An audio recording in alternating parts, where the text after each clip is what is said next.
আসসালামু আলাইকুম সবাইকে। আরও একটি নতুন ভিডিওতে সবাইকে স্বাগতম।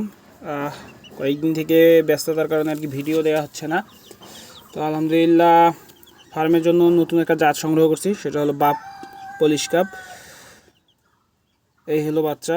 তো এর আগেও দুইবার সংগ্রহ করছিলাম এই জাতটায়, তা দুর্ভাগ্যবশত সারভাইভ করাইতে পারি নাই কোনো কারণবশত আর কি।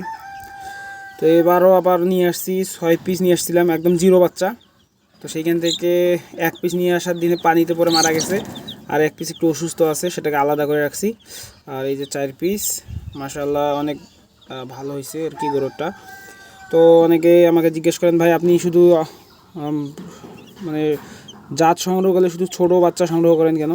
তো সেটা হলো কারণ হলো আমি বড় জাত একদম সংগ্রহ করি না, সেটাও না ঠিক না। আমার মূলত যেগুলো ফার্মের প্যারেন্টস করি দীর্ঘদিন রাখার জন্য, সেগুলো আমি জিরো বাচ্চা থেকে কালেক্ট করার চেষ্টা করি।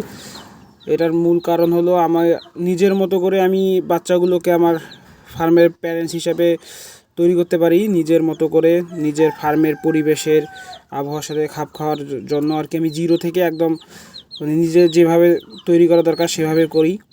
তো আমি জাত সংগ্রহ করলে একটা জিরো থেকে শুরু করি, জিরো বাচ্চা হোক বা 1 মাসের বাচ্চা হোক, এরকম বাচ্চা আমি সংগ্রহ করি। তো নিজের মতো করে আর কি প্যারেন্টস করি। তো এটা হলো মূল কারণ আমার জিরো বাচ্চা সংগ্রহ করার। তো সকলে ভালো থাকবেন, দেখা হবে নতুন কোনো ভিডিওতে নতুন কোনো আপডেট নিয়ে। সে পর্যন্ত ভালো থাকবেন, ধন্যবাদ সবাইকে।